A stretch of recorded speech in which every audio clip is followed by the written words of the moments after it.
amigos, bem-vindos ao Daily Devotions, o devocional diário da AD Gravataí. A nossa igreja, a nossa família, com o pastor Paulo Pereira, compartilhando um comentário do texto deste dia, do projeto do Plano de Leitura Anual da Bíblia.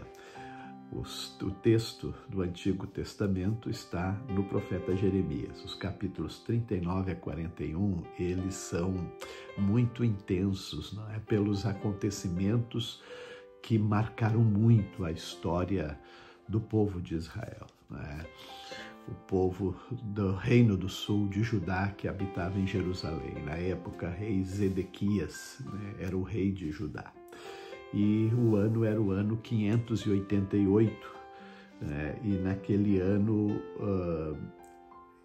a Babilônia, né, tinha feito cerco na cidade de Jerusalém, e 2 anos e meio depois, no ano 586 a.C., justamente nesse texto está Jeremias narrando a invasão, né, o domínio, a chegada do exército babilônio, né, na cidade de Jerusalém, destruindo, derrubando os muros, queimando suas portas, queimando as casas. Houve uma coisa terrível, matando as pessoas, né?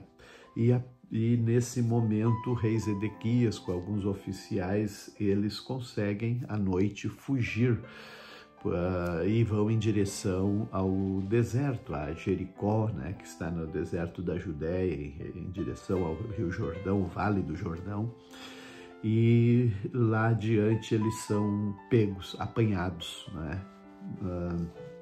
E o rei da Babilônia, então, mata os filhos de Zedequias, né, na sua frente, arranca os olhos de Zedequias e o leva cativo para a Babilônia. É uma cena de destruição muito ruim, mas permite ficar em Jerusalém, né, algumas pessoas pobres para cuidar das lavouras, das videiras, né, ao arredor.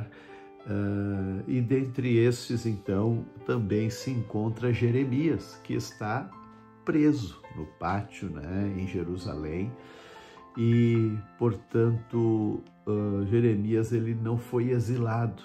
Pelo contrário, agora, Nebuzaradã, que é um oficial, né, da Babilônia, ele procura então libertar Jeremias. Está vendo que ele estava debaixo de ouvia já ter ele falado das profecias de destruição, né, sobre Jerusalém, e então mostra um favor sobre Jeremias e lhe dá completa liberdade, inclusive recursos financeiros, né, para ele ir para onde quiser. E o rei da Babilônia estabelece um governador, né, em Judá, um governador judeu, debaixo, claro, do domínio da Babilônia. O nome dele chama-se Gedalias ou Gedalia, né, que ele então se tornou governador e fez ali a sua habitação em Mispá. Não fica muito longe entre Jerusalém e Jericó, mas havia, né, entre o povo, né, dos que foram para Mispá, um homem chamado Ismael. Né? Esse Ismael, ele se foi também para os lados de Moabe, Edom, né? E ele, de repente, tem uma atitude, né, contra esse governador que a Babilônia havia deixado.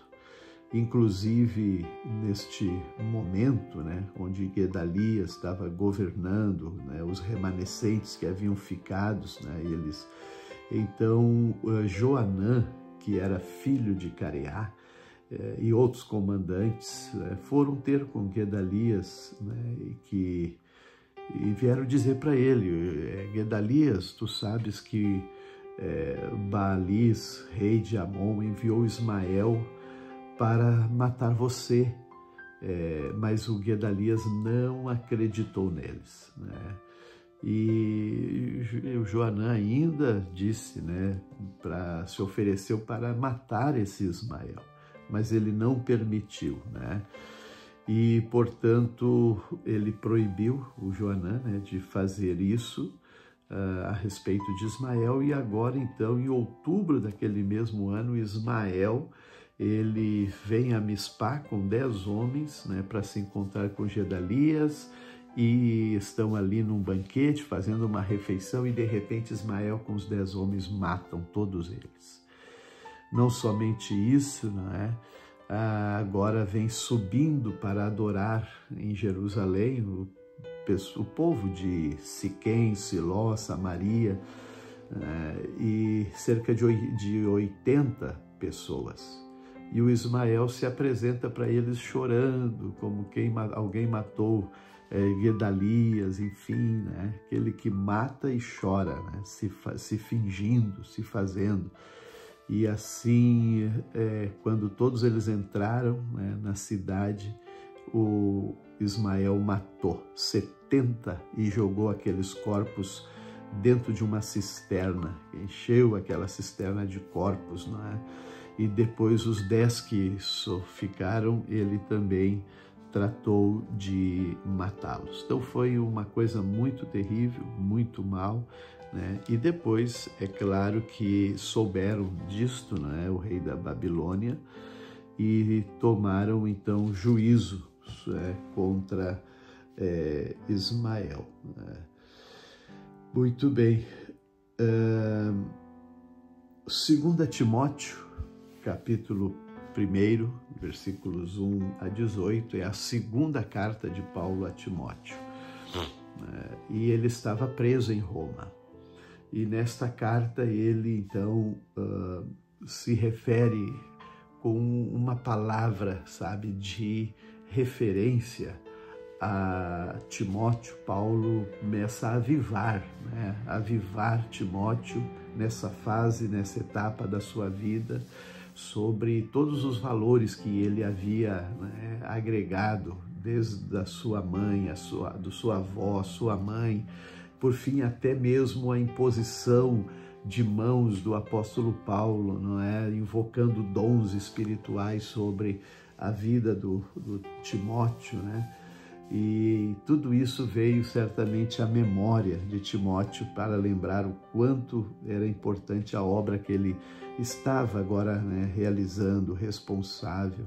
E Paulo dá também notícias, né, como que ele está, os que abandonaram ele, os da Ásia, incluindo Figelo, Hermógenes, mas ele lembra daqueles que foram muito leais e abençoaram o ministério deles, como Onesíforo, sua família. Muito importante. O Salmo é 90 e 91, né? E o Salmo 90 e 91 são orações de Moisés, o homem de Deus. É lindo demais esse salmo, porque ele invoca a proteção do Senhor, o Deus que livrou, né? Mas também não deixando de olhar a vida como ela é, a vida frágil que nasce como a erva que nasce à tarde murcha, seca, né? As flores que brotam, mas também depois morrem, né? E ele começa a pensar como é rápido a vida. Para alguns chegam a 70, outros que avançam enfado e canseira, né? E desaparecem. Então ele queria entender a vida e a brevidade, como deveria de encará-la com sabedoria. Assim, este Deus é aquele que os que habitam no seu esconderijo vão ter a proteção e a graça do Senhor. Provérbios 26 e 1 vai dizer, como neve no verão. Ora, neve no verão é algo muito raro, né? E também não resiste. A chuva na colheita também ela não é apropriada, não é naquela época, né? Nem no verão a neve e nem a chuva na colheita. Assim a honra é imprópria para o tolo. Então ela nunca chega na hora certa para quem não sabe avaliar a honra. Que Deus tenha misericórdia de nós.